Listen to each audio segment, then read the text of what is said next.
Attacks like these have become common in Indonesia, perpetrated by different organized groups, often with religious motives. So in an effort to go after them, the government has drafted a new law that forces mass organizations to register and comply with regulations. The freedom people have right now tends to disturb the freedom of others. The activities of some organizations directly or indirectly threaten people, cause violence and chaos, and these activities endanger our state. But the proposed law has a broad reach, potentially targeting any group of more than 3 people who gather regularly. Labor unions, Islamic organizations and human rights groups are all united in their rejection of the law.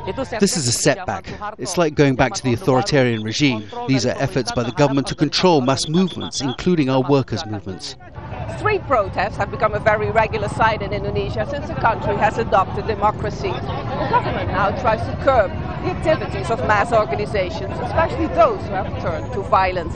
But activists worry that not only violent organizations are going to be stopped, but everyone who wants to raise their voice against the government.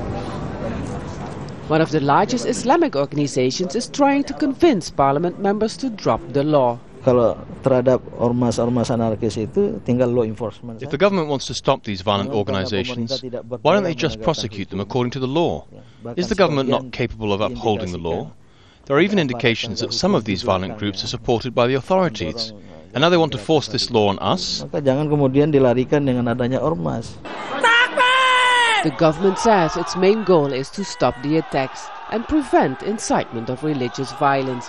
Al Jazeera filmed these men 3 years ago, threatening to burn churches.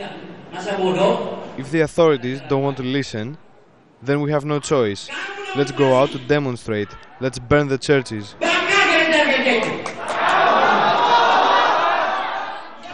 But many here are worried that the new law might not stop violent groups and may even force them to go underground.